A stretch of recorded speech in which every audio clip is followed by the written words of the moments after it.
Tim Spears. I'm with the Colorado Springs Fire Department. I'm a fire inspector with the department, and I'm here today to talk about kitchen safety. So the first thing that we want to take a look at is what would we do if we had a fire here in the kitchen. So if we had a fire either on the stove or in this device here, what would we do? Typically what would happen is the heat, the gas would go up into the hood system itself, melt the fusible links, and then the suppression component would dump onto the fire. But if that doesn't happen, what would we do next? If the system did not operate properly, for whatever reason, you'd come over here to the manual pull station. From the manual pull station, what you do is you grab a hold of this handle here and you'd pull on it. And you want to make sure to give a nice hard pull on the device here, so that way it actually operates the suppression system. Because there's approximately 4 to 6 inches that you actually have to pull on this in order to get that line to be able to pull to operate the system. So what can we expect when the system does operate? What will happen are these caps here will blow off these nozzles. These caps are actually used to help protect the system, so that way grease and other things don't build up inside. So these caps will blow off. From those nozzles, what will happen is the wet chemical suppression agent will then coat the surface. It will help to cool the fire, but it will also help to suffocate the fire and remove the oxygen from the combustion process. Due to the changes in the cooking media, such as oils, fats, things like that, it's actually prompted a change within some of the fire suppression system requirements for commercial kitchens. Some of those include now a wet chemical suppression system instead of a dry chemical suppression system, but also too a K-type fire extinguisher to be used in conjunction with the wet chemical suppression system. These K-class fire extinguishers are used for Class A fires, our trash can fires, our just ordinary combustibles, but then also our cooking media fires, our fats, our oils, and things like that. So in order to use the fire extinguisher, we want to remember that PASS acronym. We want to remember to pull the pin here. We want to remember to aim. We want to take this hose and nozzle here, and we want to aim at the base of the fire. And then we also want to squeeze. We want to squeeze the handle here, and then we want to sweep it back and forth. So what we'll do is we'll demonstrate just a little bit here. So we would take our fire extinguisher, and remember, these fire extinguishers are very heavy. So we want to grab a hold of the handle here, and then we want to pull the pin here. We're going to step back. We're going to aim our nozzle at the base of the fire. Remember, always at the base of the fire. We don't want to aim at the flames, because if we aim at the flames, we're not necessarily going to be as productive if we aim at the base. And then we're going to squeeze. And then remember, we can't forget to sweep it back and forth. What would we do if we had a grease fire on the stove? The first thing to remember is not to panic, and also too not to put water on the fire. Typically what a lot of people want to do is they'll want to grab the pot, the handle to the pot, and then they'll want to walk it over to the sink. So it's important that we leave it in place. But also too, we don't want to use baking soda, we don't want to use flour on the fire. What we want to do is we want to try to smother the fire as best that we can. So what we're going to do is we're going to grab a hold of the lid, and then what we're going to do is step off to the side, and we're just going to place the lid on top of the pot. What that does is it helps to hopefully break up that chemical chain reaction of the fire. It hopefully helps to take the oxygen away from the fire. So it's always important that if we don't have a lid, let's say we did not have a lid for this pot, for whatever reason. I know that at home I don't necessarily have lids for all my pots. What we would want to remember is grab something that's non-combustible, such as this nice cookie sheet. It's nice and metal, it's not going to burn. Being non-combustible, it's not going to burn. So what we would do is then we would do the same thing that we did with the pot, with the lid to the pot. We would just slide this over the top and rest it right there. Now the important thing to remember is we want to try to make sure that we set it up on top of the pot, so that way it has the same principle as that lid. It hopefully helps take the oxygen away from the fire. And then too, after we do that, we want to remove it from the heat. We want to take it and we want to remove it from the heat. We can also look at trying to turn off the fuel to the stovetop, so that way it also helps kind of remove the heat from the fire itself. Another important thing to remember is obviously we want want to keep our workspace free of any clutter, free of any combustible material. All too frequently during inspections, we see things stored on top of the stove. It's always important that we maintain that clearance. We always want to make sure that we have combustible materials such as these paper bags, oven mitts, or even plastic containers off of the stove or even around the stove. A good method is making sure that we maintain a 3 feet of clearance around the stove, so that way if we have anything that would splash on top of those combustibles, or if we'd have a flame that would get carried away, that it would not catch those adjacent combustibles on fire.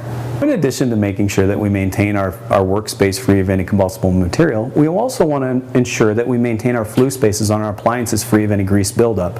Frequently, we do have fires that involve commercial kitchen appliances where the flue space on the appliance has grease buildup, so that provides a good fuel source for any fire or any ignition source. So as we pull the appliance out, we want to ensure that we check these flue spaces. So for example, here on the stove, we want to ensure, and we take a look at the flue space that's located back behind the shelf. And we want to ensure that it's kept free of any grease or any other type of buildup. And as we go to put this appliance back, we want to make sure that we put it back right underneath those nozzles, so that way when the system does operate or has to operate, that it will operate properly and it will suppress the fire. Earlier we talked about the fusible links. The fusible links are found up inside the hood system itself. Those fusible links are vitally important to be kept clear of any grease buildup. And then also too, those lines that those fusible links that are attached to are also important that we keep those areas free of any grease buildup. What happens if we do have a fire underneath the hood itself? We have our hot smoke and gas and things like that will go up into the hood. It'll melt away those fusible links, and then that's our automatic component to our fire suppression system in the kitchen. Every month, your wet chemical suppression system, in addition to your fire extinguishers, needs to have what they call a monthly owner's inspection, or a quick check done on the system. So as what we would do, similar to what we would do on a fire extinguisher, we would want to make sure that there's no damage to it. So we would take the fire extinguisher itself, first. We look at the fire extinguisher, there's no damage to it, it hasn't fallen off the bracket. We also too want to make sure our tamper devices are in place. These pins here, the gauge is in the green, and there's no damage here. And then what we would do is we'd date an initial on the back of the tag. So we would do that for a fire extinguisher. We also do that for the wet chemical suppression system in the kitchen. So from there, what we would do is we would do a quick check on the system. Once a month, we would take a look at the piping itself. We want to ensure that there's no damage to the system.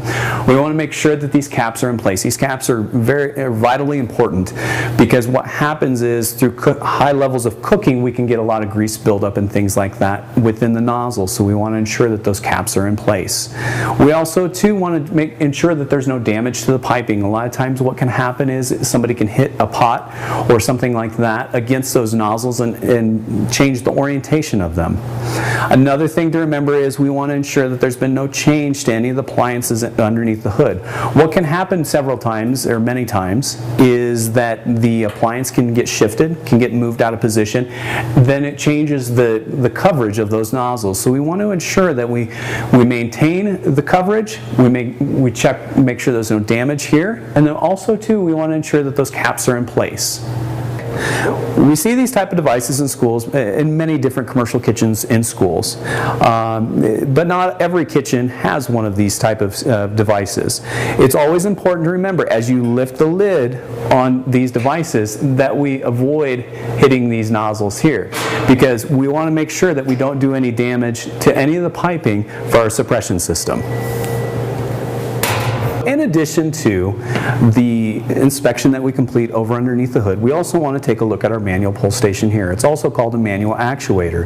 What we want to do is we want to ensure that there's no damage here to the system. What happens many times is this plastic rod that helps it's a tamper device that helps keep that pull station in place. So we want to make sure that that's not broken, this little glass or plastic rod here.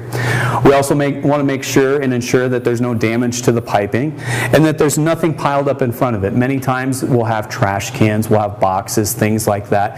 And this is no different than a pull station that you would find on your automatic fire alarm system. So we want to ensure that we maintain this area clear and unobstructed. So each month we want to take our inspection tag, we want to flip it over, and then there's a section where we can actually record our monthly inspection record. So we want a date, and then we want whoever's completing that monthly inspection or that quick check, we want to make sure that they initial by that date. And then from there, we'll just always make sure that we have that. These tags are put on the system when they're inspected every 6 months. So if we notice that we're past our 6-month inspection, it's probably a time that we need to call our inspection company and have them come out and complete the inspection. So as we conclude the video, one important thing is we first want to remember is we want to maintain our fire suppression system and any other fire protection system that we have in the kitchen. It's vitally important that we maintain those systems so that way it does suppress the fire and it allows people to be able to exit the building and be able to get out safely.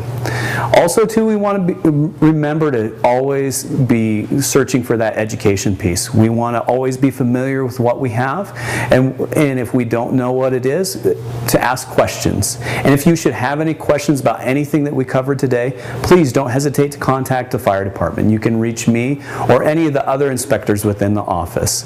But always, always remember, if the fire is too big and gets out of hand, please exit the building, pull the pull station before you leave, and call 911. If you should have any further questions in regards to anything that was shown in the video or anything that wasn't shown in the video, please don't hesitate to contact the Colorado Springs Fire Department, Division of the Fire Marshal.